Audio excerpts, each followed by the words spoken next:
Welcome to the Korea Now podcast. I'm your host, Jed Lea-Henry, and on today's show we have George Lopez.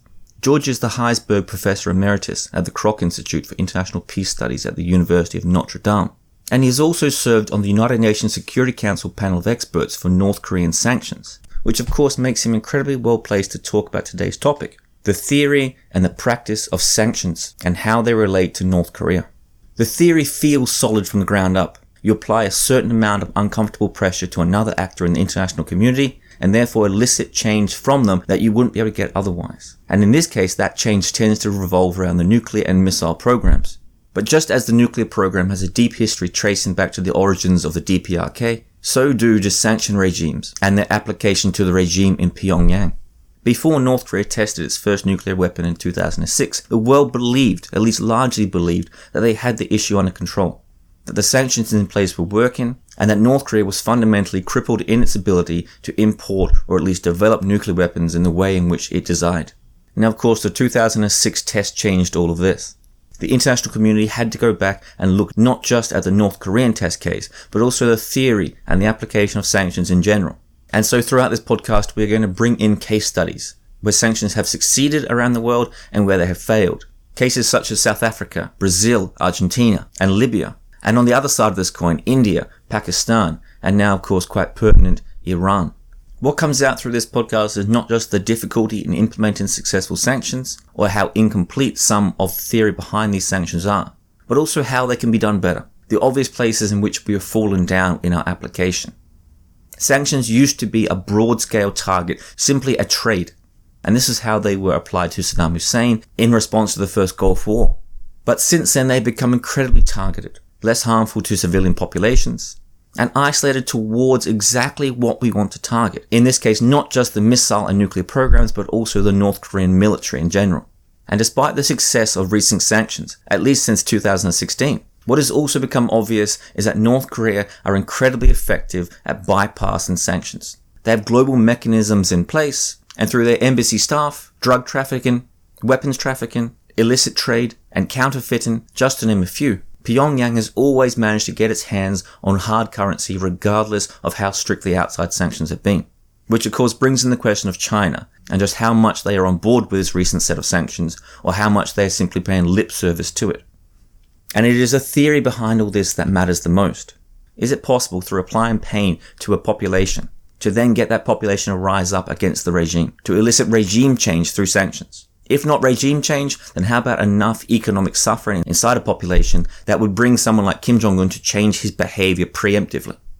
Or would this outside pain simply bring about a national galvanization, a rally around the flag effect? When sanctions are applied, should they be unilateral, multinational, or a spider's web of both? How much upfront pain is necessary to then bring the actor in which you were targeting to the table to engage in talks afterwards? Is it possible, or even desirable, to target these sanctions not just on military programs, but on human rights abuses and humanitarian failures? And importantly, even when sanctions regimes are applied to the best possible effect, just what outcomes do they have? How effective of a tool are they? It is these questions that I'm going to get George Lopez to answer for you, through a slow build-up of the theory, an application of outside case studies, and then a deep look inside the North Korean example. Just what is happening, what should change, and just how George sees the future of sanctions application on North Korea. Now, as always, this podcast is entirely funded by you, the listener, and if you do want it to continue, please consider donating at the Patreon account or the PayPal link attached below. Or you can simply share, like, or comment on this podcast across social media. All the help is greatly appreciated. On that, and to talk us through the sanctions regime on North Korea, this is George Lopez.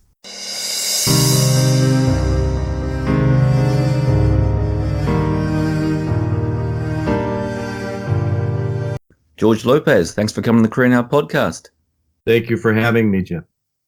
So we're going to be speaking about sanctions today, and there really is no better person in the world to speak about sanctions and how they relate to North Korea.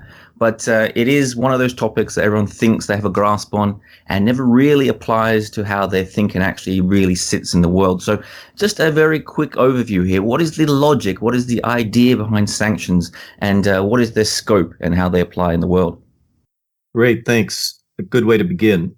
The logic behind sanctions over the last 30 years has been by applying economic pressure to a particular target, and increasingly that's meant the leaders of a state, you can extract political concessions from them. In its worst form, in this theory, it's naive to think that the more hardship you could apply on an already beleaguered economy and population will lead the leaders to change course. But in the last 15 to 20 years, we've adjusted the instrument from general trade sanctions to inflict pain on an entire economy to what's often called targeted or smart sanctions. And those smart and targeted sanctions are primarily in the area of finance and travel, and can more precisely focused on the leaders who are in the business of disturbing peace or human rights or trying to engage in nuclear proliferation, whose opinions, views, and diplomacy you want to change. When these sanctions logic is at its worst, it's when leaders who engage in this economic activity continually forget the other sides of the coin. And in a sense, it's a three-sided coin here. The first side is economic pressure is meaningless unless it's accompanied by creative and focused diplomacy. The second is that you always have to remember that the flip side of imposing economic pain is finding ways in which, through economics, you can incentivize more positive behavior or reward partially active behavior that's responding to the sanctions. So if I might say that at their best, these theories of sanctions have played out significantly in the work of the UN Security Council since 1990, when Saddam Hussein invaded Kuwait, and we had one of the first applications of coordinated sanctions by the West and the changing conditions in what used to be the Soviet Empire. And the agreement among the P5 at the Security Council meant that over the next 25 years, they imposed sanctions 17 times on 19 different targets, and they imposed them for reasons of establishing peace and security, or countering proliferation, or countering terrorist networks, or trying to protect human rights. And there's been reasonable degrees of success in that.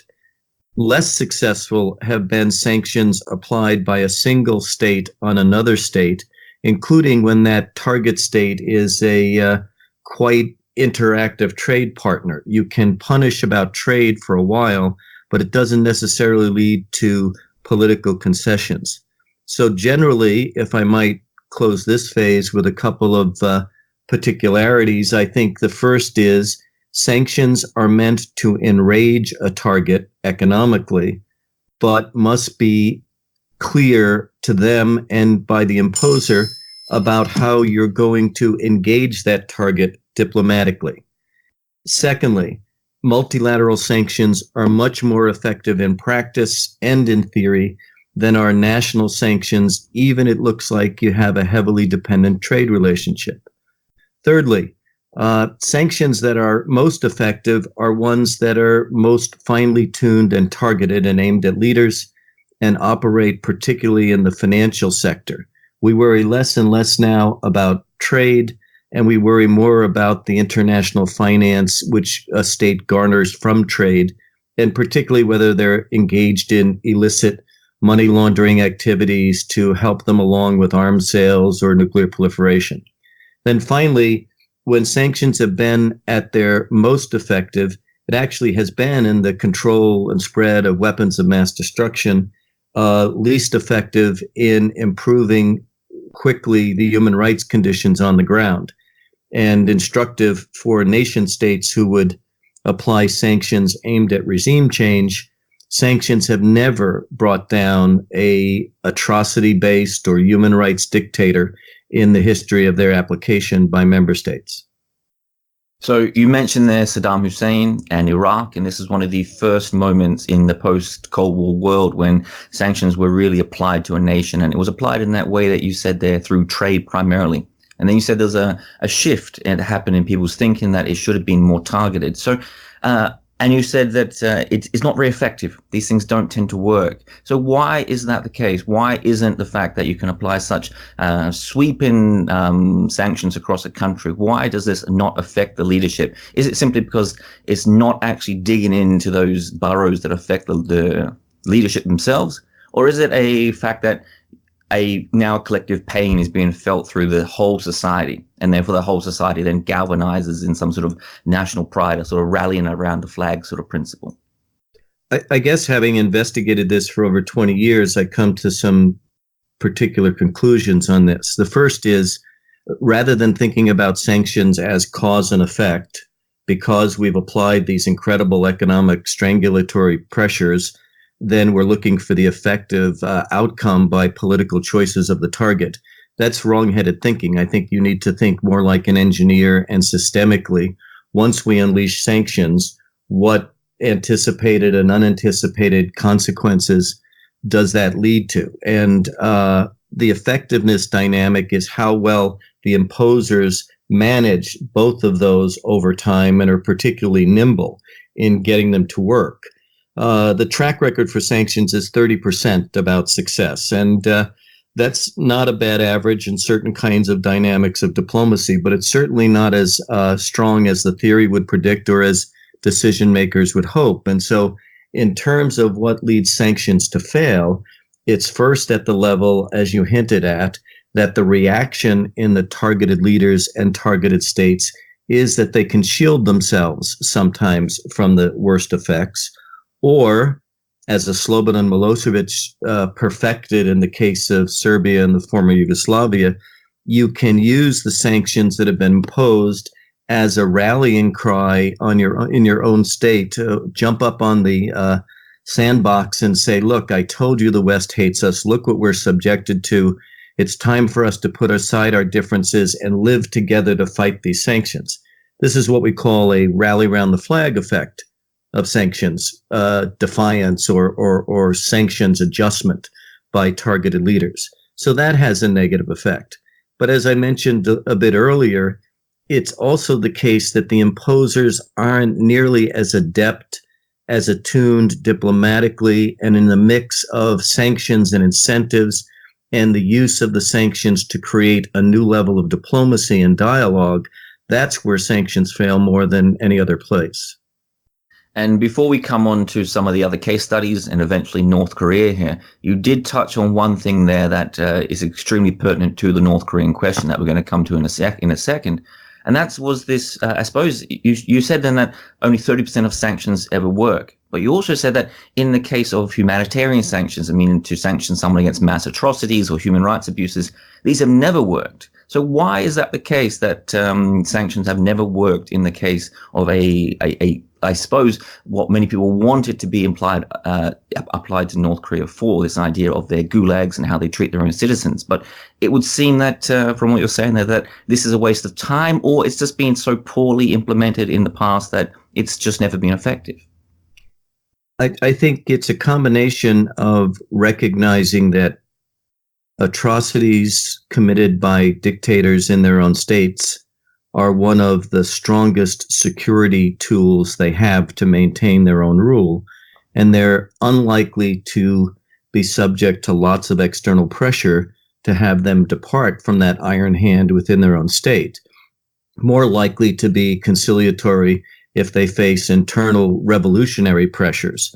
And if you're going to apply sanctions against a dictator, you have to, in this modern era, ask the question, are we better focusing on the dictator themselves, or should we focus on all the support structures and elites that enable them to rule, the sectors in the society that seem to look the other way at the atrocities? And we find in a couple of cases that there's ways in which, if you go at those deeper layers, you can create some cracks within the regime and maybe find a way to be a bit helpful over time. But if we look at the situation of the international community's lack of response in Syria, or how late the response is in places like Rwanda, this is what gives us a lot of pessimism about this situation. The technique is likely to work rarely, The technique, if it works, has to line up a series of factors that most imposers have not been very effective in mobilizing as quickly as they need to.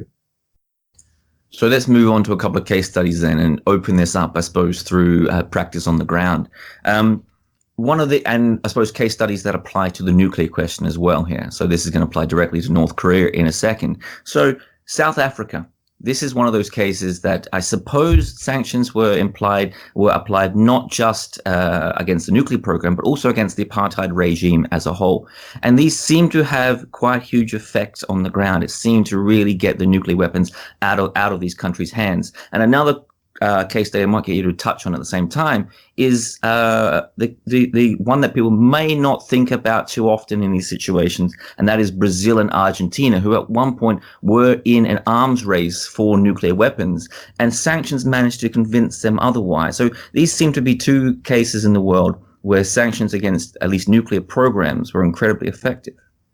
Yeah, and I think it's important in each case to set a context in which the threat of increased sanctions over time, if there wasn't a rethinking about the nuclear program in each of those three states that you mentioned, and on the other hand, a spectrum of incentives and real possibilities for economic development aid if you were a non-nuclear state, those things worked in tandem in a number of ways, particularly in Argentina and Brazil, to dissuade them from moving from the developmental phase to the actual, I would say, a realization of a nuclear program.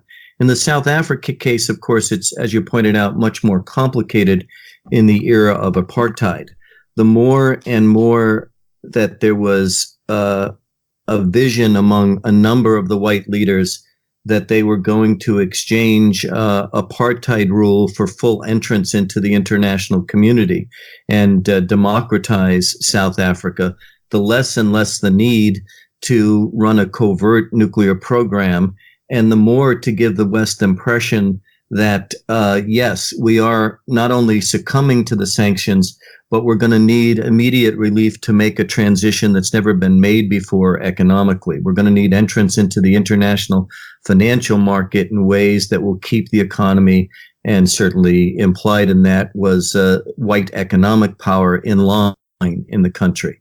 So both of these denuclearization cases are, in a sense, a different context, but also have similarities in, again, the systemic thinking that it's not just the foot on the throat of the target that then changes their political mind, but rather an array of smart diplomatic moves that show incentives that continue to threaten even worse sanctions and continue dialogue with the leaders of the country that change is possible without us moving to crisis.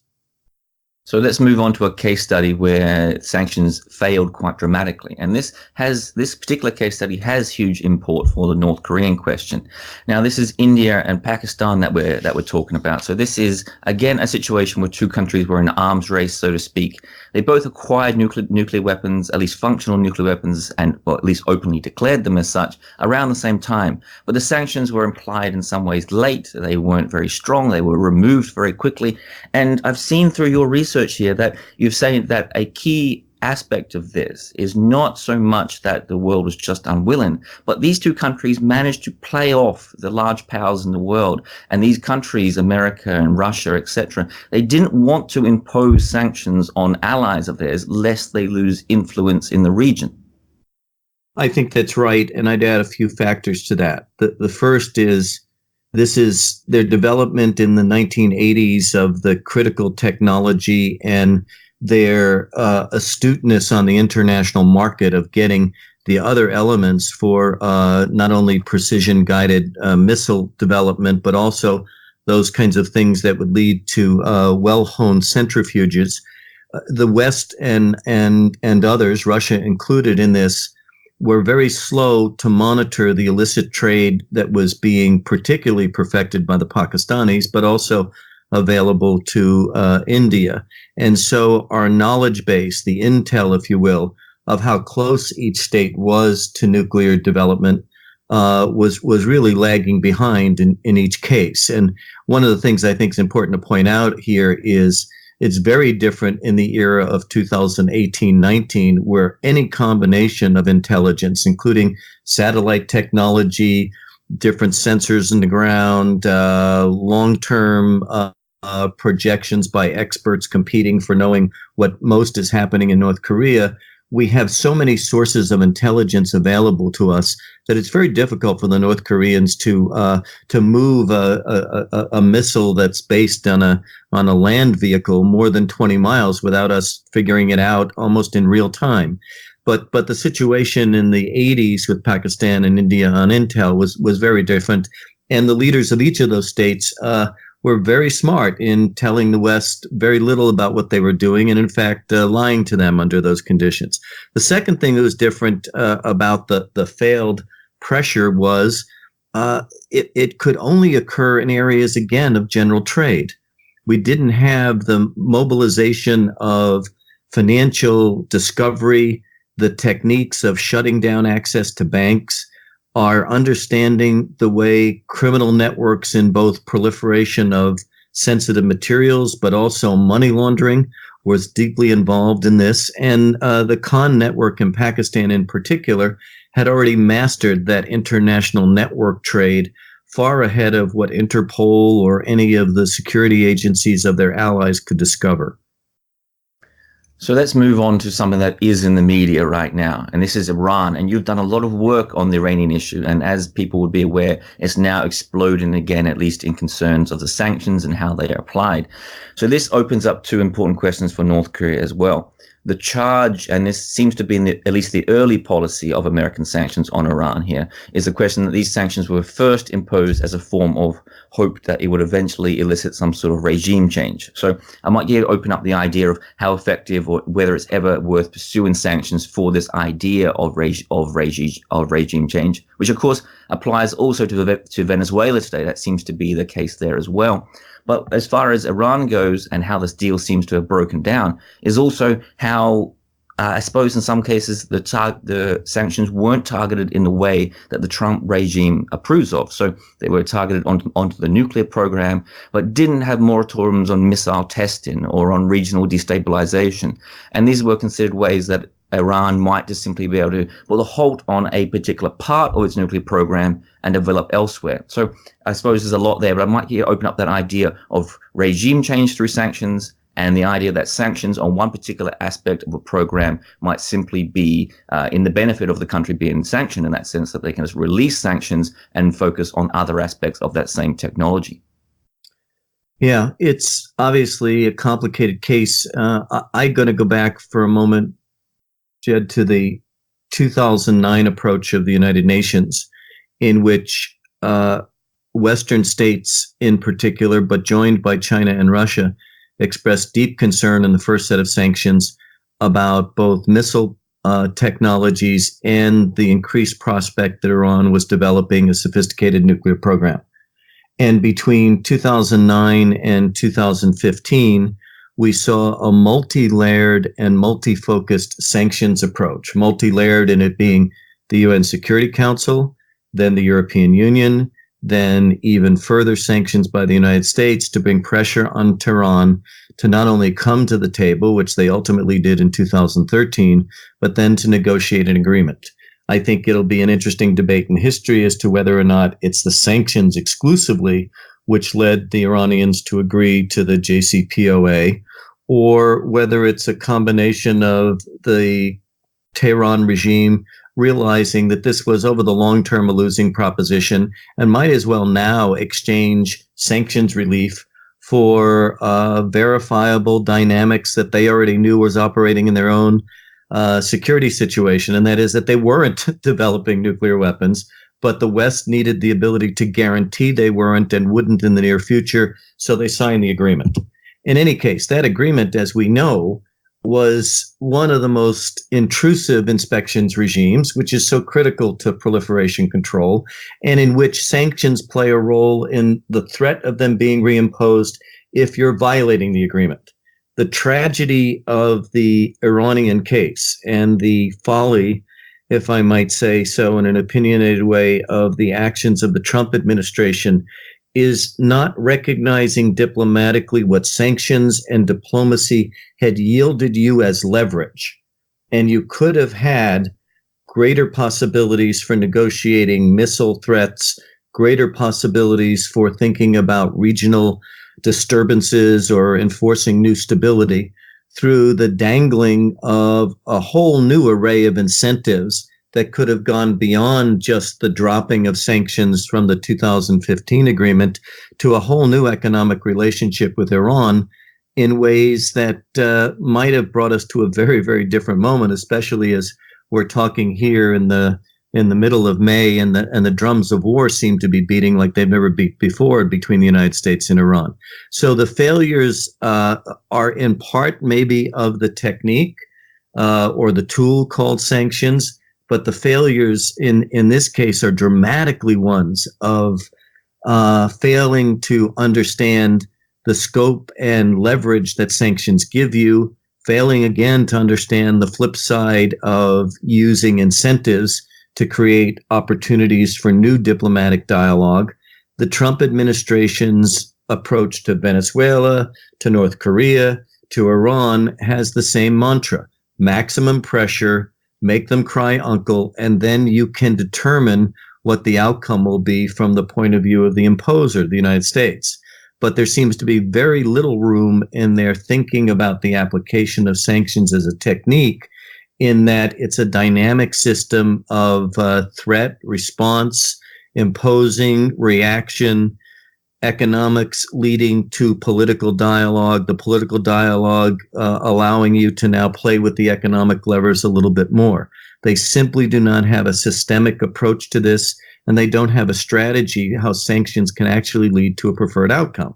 So therefore, if you're going to have maximum pressure, they seem to want maximum political outcome, which is regime change. I think it's instructive to see, for example, what I mentioned about the unwillingness to think about incentivizing better Iranian behavior.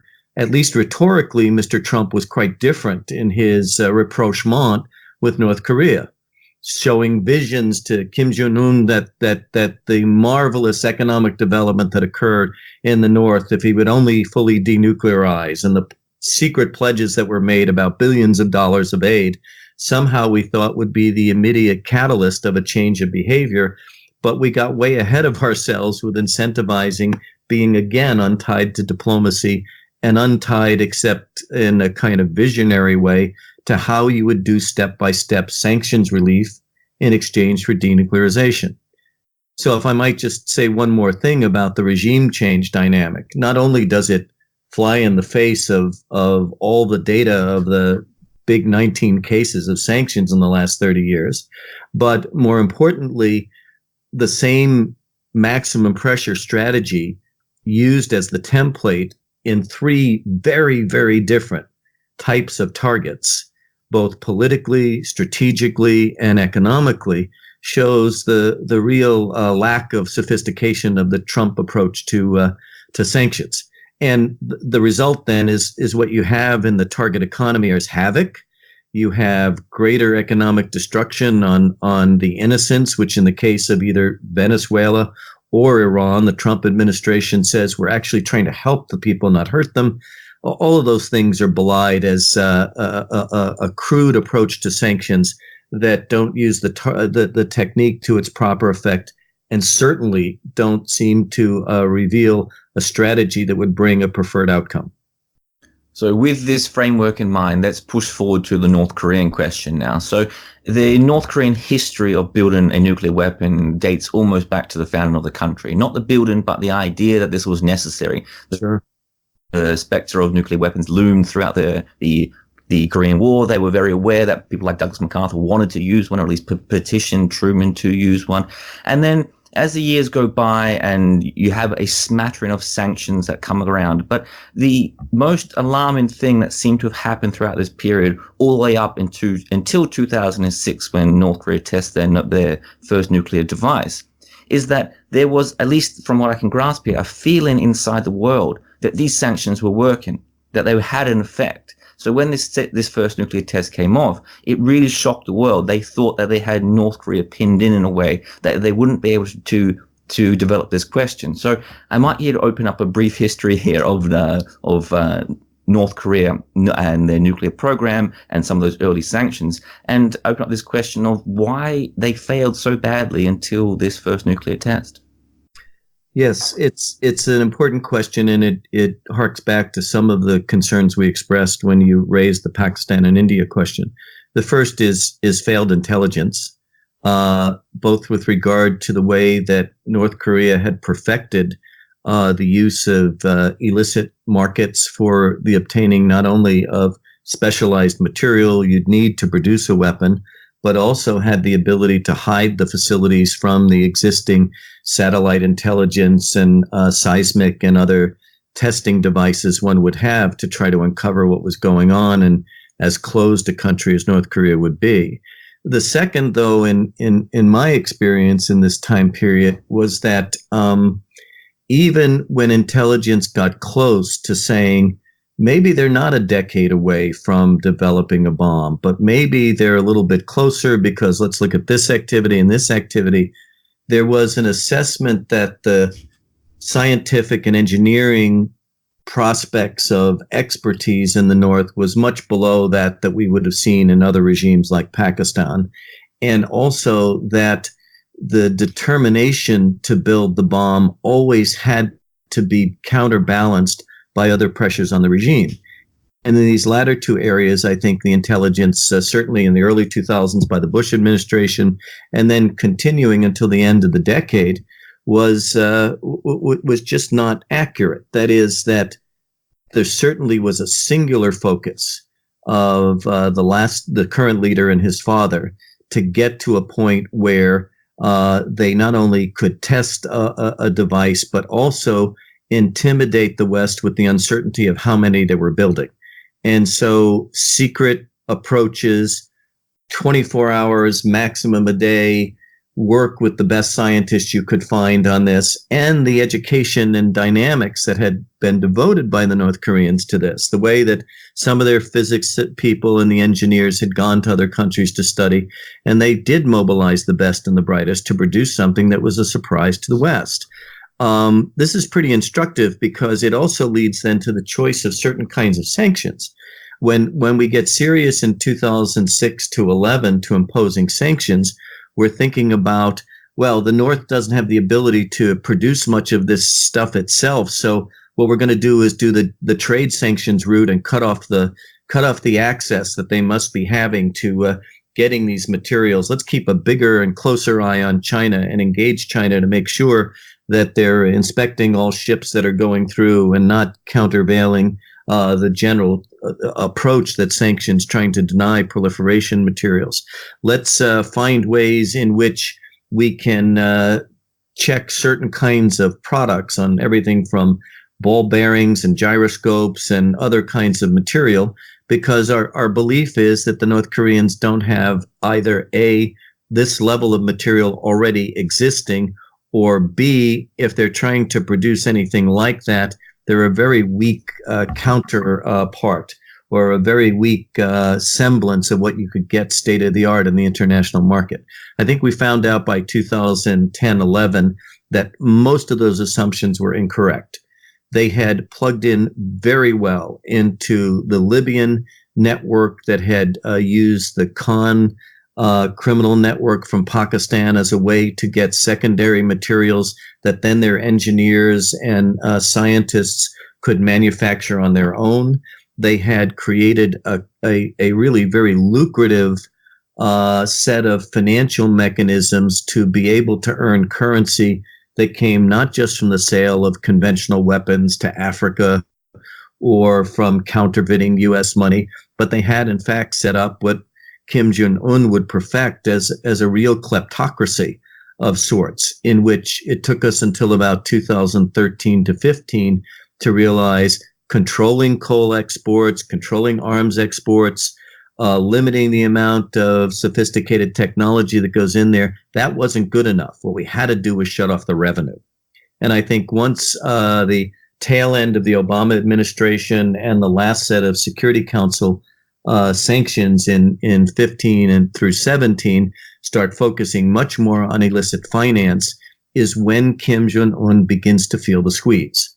And that squeeze, unfortunately, was one in which the Trump administration was not well prepared for thinking about, given the layers of sophisticated sanctions that had now developed by the UN, the EU, and the US, that this was going to be somewhat like an artichoke. You had to peel it back little by little in the same way that the degree of sophistication of the North Korean nuclear enterprise had to be taken apart little by little. You had to think about development systems, delivery systems, plutonium versus uranium. You had to think about inspections of known facilities versus what kind of trust you would build to get to a bit more of the unknown. And you had to do so in an atmosphere in which China could see this as not threatening to their own national security. And you had to bring allies on board like Japan and South Korea. The Trump administration was systematically ill-suited to be able to take advantage of where we were in 16 and 17 in having financially constrained the regime, but they didn't know how to get the political concessions and, if you would, a dynamic quid pro quo. They demanded the max through the application of maximum pressure, and that was a formula for failure.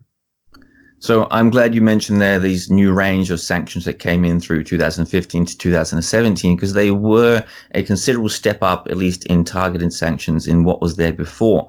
And one of the things that came along with this was, I suppose, something we touched on a little bit earlier. This was the designation of 10 top North Korean regime officials and charging them with systematic violations of human rights. This is after the 2014 UN report came out. So this seems to be, at least by the theory that you may have touched on earlier, not a particularly useful outcome in as far as it may not actually bring about change. But there might also be, at least in theory, a certain stigma value here. That is, by labeling the top figures in this way, you limit their ability to internationally travel, but you also send a challenge to what I suppose you mentioned it just then as well, countries like China. So if you deal with these people or meet with these people, you are meeting with someone who is on par, at least how the international community judges them, with someone like Robert Mugabe or a Charles Taylor or someone like this. No, I think you're absolutely right. I think the only other factor I would add to that is there is a point, even if you're sanctioning a state about its nuclear proliferation, if part of the internal security regime is so abusive as it has been in North Korea, it's incumbent on the imposing states to add the human rights dimension to the behaviors it wants changed. And in the North Korea case, I think I give the Trump administration some credit for wanting to go that route. The dilemma, of course, is, again, what diplomatic action are you taking that engages in a dialogue to actually improve and change the human rights behavior in the regime in exchange for what kinds of sanctions relief? And that quid pro quo has escaped the Trump administration as a way to do business with the North on the human rights issues. And you mentioned there that just before that, North Korea has this remarkable network of I suppose fundamentally illicit money transfers and illicit trade. And throughout the years, they have managed to sneak by a lot of the sanctions as part of this. So those 2015, 2017 sanctions that came in, they had a range of things that were quite telling. And one of the things that I'm reading here is a reduction on the size of embassy staff. And I suppose this is a great insight into how North Korea views the rest of the world and views how they operate in the rest of the world. So why would this matter? Why would a reduction in the size of embassy staff matter in this regard? And how else does North Korea manage to skirt by these sanctions despite being so well, I suppose, ratcheted up now? In a perfect world for North Korea, your embassy is about 5 times the size of staff you would actually need for what you're doing diplomatically in that country. And that 5-fold increase is involved in sanctions evasion in some sophisticated ways. In the earlier days, that is in the 2000s and after even the 2006 sanctions, a lot of the transfers were cash transfers, and diplomatic pouch allowed the diplomats to go back and forth from, let's say, Bulgaria or Poland or Kazakhstan with large bags full of cash that supplied the regime. And so we put cash transfer issues and inspection of cash on the next sanctions list. And we decided to control those who had no expertise whatsoever and were essentially bagmen going from embassy to embassy and then back to the North Korean capital. But then they were replaced by or working alongside those who actually had a portfolio of being a trade in illicit products expert. So you would go and seek out the new markets in North Africa for getting sophisticated proliferation technologies sold as engineering goods or sold as agricultural goods and packaged up and sent from, let's say, Libya off to Bulgaria and then on to China and then on to North Korea. And the job of those agents in the diplomatic corps, in quotes, was to build goodwill among nations, but they were actually critical agents of that. And then the third, more sophisticated level of the last 5 to 7 years has been folks who understand international finance. They not only know how to do things like hedge currency, but they can work within the vulnerable laws of places like Malaysia to see where one can set up an international financial entity, a trading company, or a customs company, or a banking institution that with a new name and a certain kind of small portfolio begins to be a pass-through for money laundered material that's very critical to the survival of the regime. And this person is posted to the Malaysian embassy. So I think what we have here, I mentioned the term kleptocracy before, but what was difficult for the West to understand until I think about 2015 was that in Kim Jong-un, you had a remarkably adept capitalist who learned how to manage the financial markets to engage in sanctions evasion, in which he had already stepped over the dilemma of his products being constrained for soldier purchased abroad. And what he was going to do was mobilize enough capital that when there was a space to purchase the things he needed quickly, he could do so because he could just simply lay a lot of cash on the line in order to get what he needed to get. It's like the old situation of buying a house or finding a particular thing you're looking for. You don't have to buy 17 of these. You only have to find the one that you can buy that you really like. And these somewhat labeled diplomats were spread throughout former Eastern Europe and throughout Southwest Asia to try to do this, and many of them were very successful. And these recent sanctions were, at least in principle, quite a step forward in regards that they brought China on board. China signed on to the sanctions and, in theory, helped impose them. And this is one of the big questions here, because the exact calculations are hard to do, but people estimate around 80 to 85% of North Korea's trade is with China across the border or by ships across to ports. So, in theory, China must have were obligated to crack down on a lot of this trade, or at least certain aspects of this trade. So how do you see this going with China? Because there's been a lot of discussion out there that the large-scale trade across the border simply became micro traders doing smaller routes, and the idea of a North Korean ship docking in a Chinese port or vice versa simply became these two ships meeting in the middle of the Yellow Sea and doing their trade like that. So how successful has this been in regard to bringing China on board?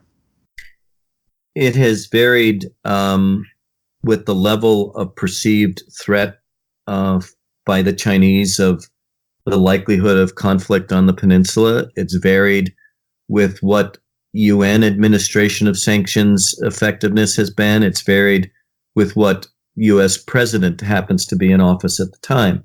And so I think it's clear that the Obama administration and the UN Security Council between about 2013 and 15 secured a reasonable, one might even say enhanced level of cooperation from the Chinese, in that the Chinese realized, for their own continued growth in the international marketplace, there was a limit to how much illicit banking activity, contraband trade, and falsification of documents for ships that they wanted to engage in, for which they had always turned a blind eye to the North Koreans. But as those financial activities became more central to North Korean survival, and the first, if you will, happy port of entry was a Chinese banking system, the Chinese were feeling pressure from the Europeans and the Americans that if you're going to have laundered money pass through your system, we're not sure we can give you access to New York and London. And so the Chinese made an interesting calculation that they were going to abide by very directly the sanctions that were targeted and financial on the North Koreans. And that helped dramatically by 2017. At the same time, as we know, the shared border between the North and China has always been porous, has always been its own dominant economy within about 50 miles of each side of the border. Some of it's been pretty illicit, but none of it has been systematically strategic that you could contribute that level of trade on the border for enhancing the nuclear capabilities of the regime. It enhances other capabilities of the regime.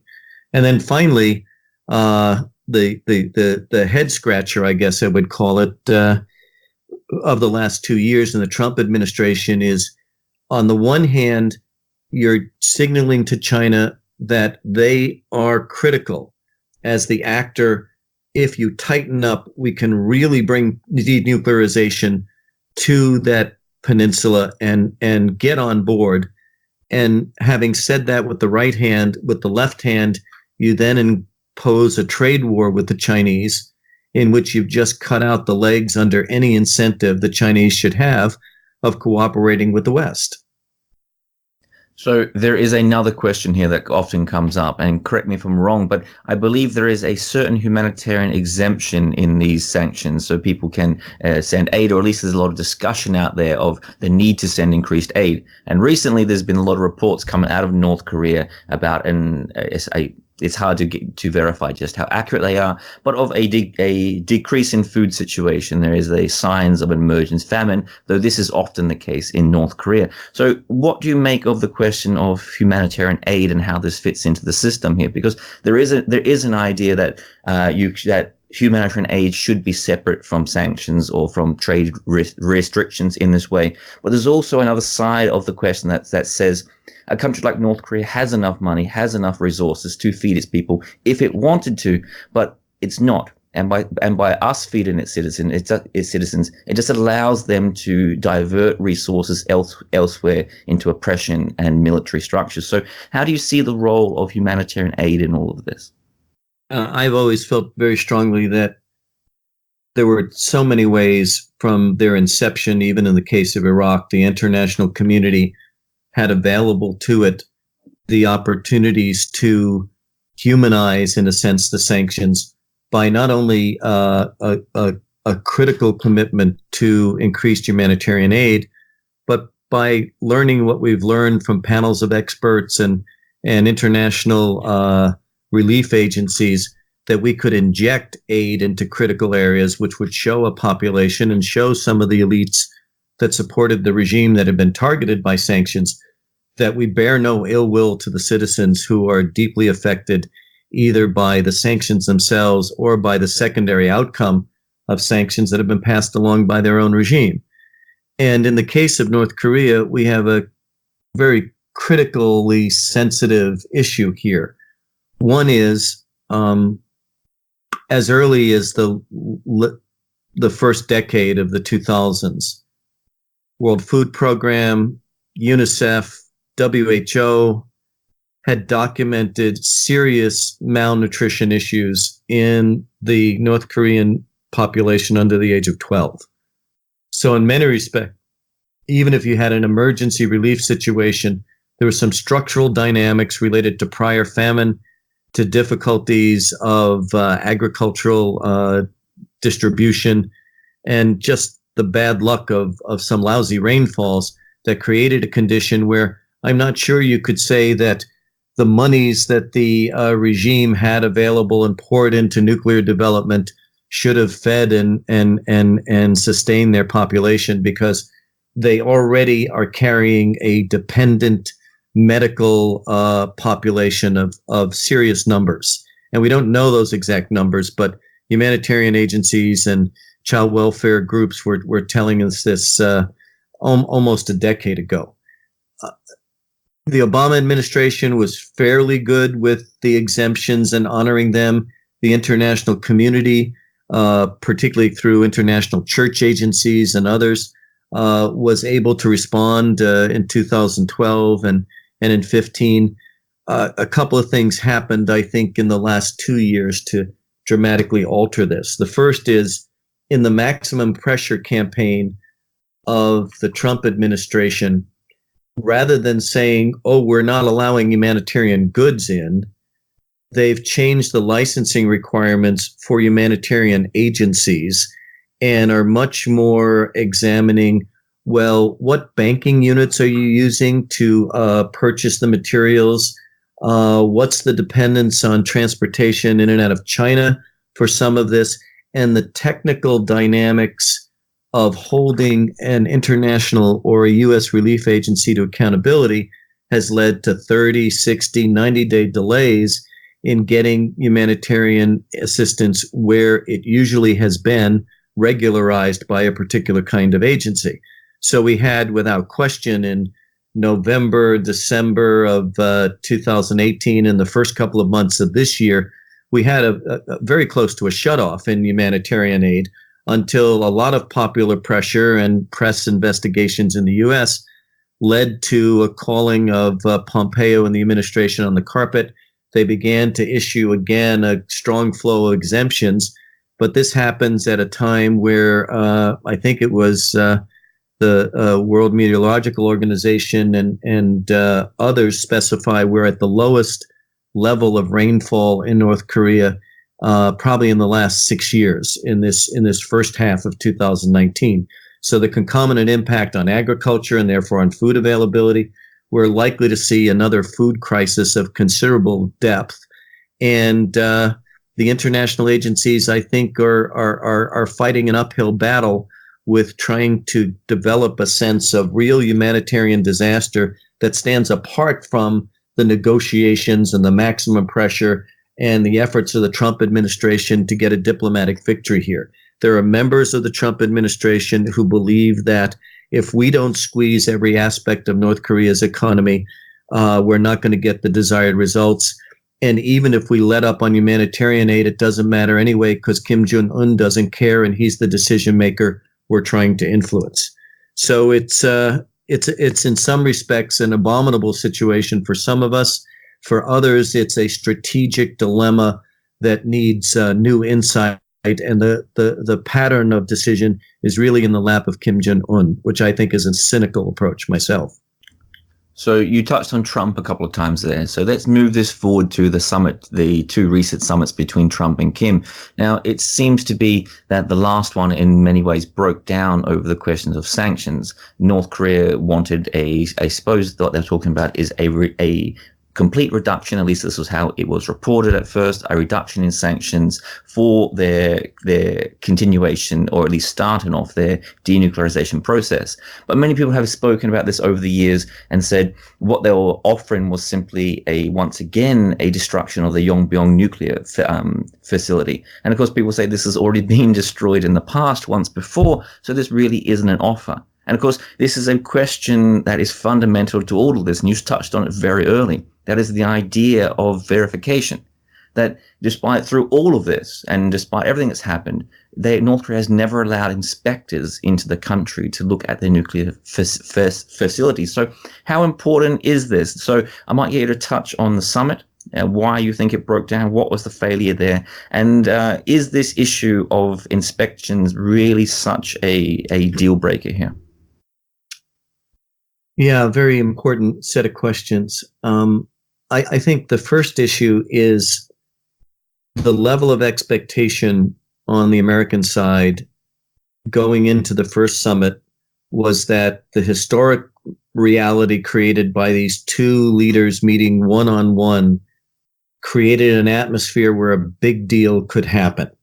And we went in with a set of proposals, not only of, let's say, maximum concessions on the part of the North Korean for the promise of complete sanctions relief, but we rejected the model that, given the historic differences, the size and scope of the issue, the diversity of the issues ranging from on-site inspections to what was to be destroyed, to how this plays out over what period of time, all of this dynamic lacked the vision of a step-by-step quid pro quo. You trade this for that, I trade this for this. It lacked confidence-building measures. It lacked critical accountable points 3, 6, 9 months down the road. It was an exchange for all or all for nothing. And neither side knew how to really bargain that through. It seems that for the Vietnam summit, the North Koreans came with the idea of partial exchanges and partial relief for partial concessions, and talking more than about what might go forward as a place where they could accept. I think the Trump people believe that the preliminary dialogues that they had, where there was yet more sustained discussion of full denuclearization, meant that that could be the only thing on the table. And none of us know, at least at this stage, whether President Trump walking away from this because he didn't get all the guarantees he wanted was part of his maximum pressure strategy, or whether or not they simply were unprepared to trade lower level exchanges like the destruction of Pyongyang, the destruction of a couple of other missile sites, and in exchange for partial sanctions relief. Were we ready on the American side to understand this is a long and complicated process in which, even if the North Koreans agreed to denuclearization tomorrow, for safety reasons, you couldn't do this within 3 to 5 years and accomplish it the right way? So can a third summit or a set of dialogues and specialized meetings between experts on each side lead to a roadmap? What these two countries need, and what could lead to most sanctioned success for denuclearization, is a roadmap in which continued action at demonstrating destruction of material, destruction of sites, permitting greater satellite access, and then maybe even permitting international inspectors, could see corresponding dramatic moves of sanctions relief over products. I would not say finance, but over products that would allow for greater sales of coal, that would allow for the greater import of agricultural goods, that would allow certainly for full-scale influx of humanitarian and other relief for the people who are starving, and maybe even allow for a greater exchanges between South and North Korea, reopening Kaesong and some of these other sites that at the height of cooperation seem to be beneficial economically to the North Koreans. I fear that not only the Trump administration, but to a certain extent, certainly Mr. Kim, have lacked the understanding that they're in a marathon as opposed to a sprint where somebody breaks the tape before the other.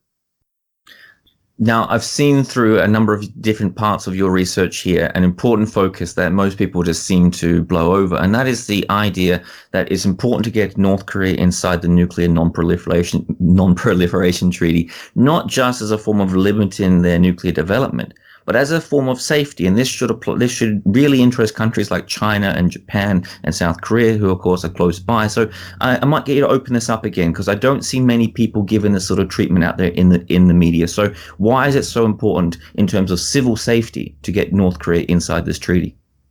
Well, I think one reason it's so important is because of what happened in Japan and Fukushima, and that's a palpable development of certainly a meltdown and an environmental disaster, but thankfully not a complete national disaster in terms of loss of life and property, etc. That event for Japan heightened concern throughout the region that the rapid, or what we interpreted as the rapid progress of North Korea in operating light water reactors and operating other kinds of facilities meant that the prohibited materials of uranium and plutonium might be much more active in the atmosphere than they might be. And an accident at one of the facilities and a change of the winds could mean radioactive poisoning for many people throughout the region. Some of that was fueled by the belief that the level of technological sophistication of the North Korea's productive facilities didn't have nearly the amount of safety dynamics that the West has, and that probably is very true. But the only thing that can guarantee that, as you say, are inspections. And so if you were the Trump administration in Summit 3, where does North Korea entering the NPT and agreeing to IAEA inspections, where does that flow in your own thinking as a major concession from the North Koreans? It doesn't seem to rate very highly in the Trump administration's people that I'm aware of. In fact, they see that as an international nicety that comes at a very latter stage after we have proclaimed full denuclearization and American inspectors in checking on that. The abrogation of the JCPOA by the United States with Iran doesn't inspire confidence in the North Koreans, I'm sure, that if you make a real deal and begin to cooperate with it, it will stay in place. So the most protective dynamic they are likely to have is that they're not going to engage in what they think is an international treaty that will handcuff them again, as it did up until the point of the early 2000s, and compromise their national security. They're only going to take that as one of the very, very last steps. And they will do that only after, I think, they see full-scale sanctions relief, a blossoming border economy with the South, and non-aggression pledges from many of the states around them. Maybe even they have in mind a withdrawal from the southern peninsula by U.S. troops. So this is a kind of icing on the cake from the point of view of many internationalists who believe in weapons control. Certainly, it's a desirable by the states in the region for the safety reasons you mentioned, but it's probably 3 to 5 years after we start to make actual progress on the denuclearization. Now, you mentioned at the very start of this interview, there's a key principle behind sanctions, that they're not just there to enrage people, but you have to actually engage the actor after that initial pain. And this is one of the questions that seems to be going around, and this is with the eye forward to the third summit, as you mentioned there, that people are saying that North Korea are not an honest actor in this. And this is one of those questions that goes back to how the North Korean regime derives its own legitimacy here. People will say, and North Korea have said this about themselves a few times, that they are a military-first country, and that therefore you cannot sanction or hurt a military-first country in this way, because they get their legitimacy from military strength and military success and military might, not from economic success and might. So how do you see this? Is there a way in which you can pinch the military aspect of this, or is this a bluff on North Korean behalf, and that the actual economic sanctions on the ground, even if it is just an economic sanction and doesn't hurt the military, will this permeate upwards here? And should we, in many ways, give them the benefit of the doubt that our sanctions have the capability of affecting them, even if they have this military focus? I think this is where it's so important to almost hold aside the sanctions experts and bring in the cultural and historical experts about the North.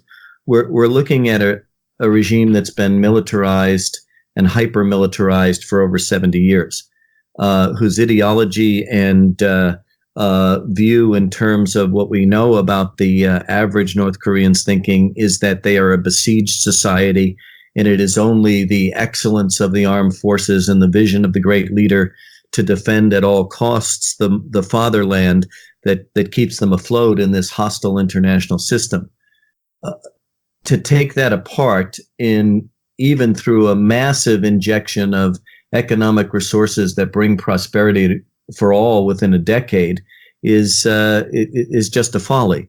You're talking about creating a cultural change that goes even deeper than the reorientation of national resources for economic development versus military. You're talking about the largest employer in the North being the armed forces. You're talking about every symbol of national pride being tied up in there. So the demilitarization, if you will, and the role of sanctions in that is a very complicated dynamic. What I think we can take one small degree of hope in with regard to this question is Kim Jong-un in two New Year's messages back to back has said the equal priority, the second leg in which the future of the regime stands, is economic development. So in a sense, he's created the opportunity to see a possibility in which there is a certain amount of fungibility of militarization versus economic development that he's balancing somewhat in his own calculations, and certainly is propagating in the larger population as now that we're a secure country, now that we're a nuclear power, now that the West is begging us to summits, we can turn our attention to economic development. So if we're at a point within 5, 7, or 10 years where there's a 3% a year decline in the military budget of North Korea in exchange for greater investment in infrastructure and economic development, he's not going to see this as a capitulation to sanctions, but rather an extension of his own program, what he's called for in building the future of the regime. And as a final question here, if you had your way with this, if we could fire John Bolton and fire Pompeo tomorrow and put George Lopez in charge here, how would you run this? How do you see the future of this? I know this is a very tricky question, and as you said, sanctions are multifaceted, coming in from different directions with different policies here and there. But how would you pursue things from here? And you mentioned a few times here, so I might introduce the topic, even if it's not part of your plan here. This group initiative by Charles Osgood, and whether you consider that to be useful in this process. I think given the current state of affairs in dealing with North Korea, the first thing I would do is to hold a summit of states in the region, which would look an awful lot like the old six-party talks, so that the North Koreans could hear a unified but also varied set of voices that want North Korea to be a regularized member of the international system, recognize the ability and willingness of the regime to make concessions only if they feel there are concessions and security guarantees on the other side. And then we set up that plan of action, whether it be an Osgood model or others that have been just nicely developed by various think tanks in Europe and the United States on what the long-term set of exchanges, quid pro quos, and mini concessions can be to take a step-by-step approach to, first of all, de-escalation of hostility, second of all, building security guarantees, and then third, getting to the systematic exchange of the decline of nuclear teeth for North Korea in exchange for massive sanctions relief. But unless, again, the moment of change doesn't occur with U.S. policy towards China as a critical actor, unless we get ourselves out of a trade war, if you ask what I would do tomorrow, it's got to be to repair the working coalition that we had in the early teens of this decade that did have a consensus and did have a willingness to go forward with new opportunities in bringing North Korea to the table, but has been jettisoned by the multi actions against Europe and secondary sanctions and against China in a trade war that make it virtually impossible for North Korea to understand or trust what we're doing in the exchanges with them one-on-one. So that's hopefully a nice vision for the future. It's supposed we can live and hope with that. That's a great place to leave it on too here with this look towards the future and a potential sanctions regime that has a chance of succeeding. So I've based a lot of my research today on George Lopez's work here. This is how I got up to grips with this topic. I'm going to link as much below as I can, but it's a mountain of research. I do encourage our listeners here to go and read it for themselves. There's a lot that we couldn't bring in today. So on that, George Lopez, thanks for coming on the Korea Now podcast. Jed, thank you so much. What a great conversation.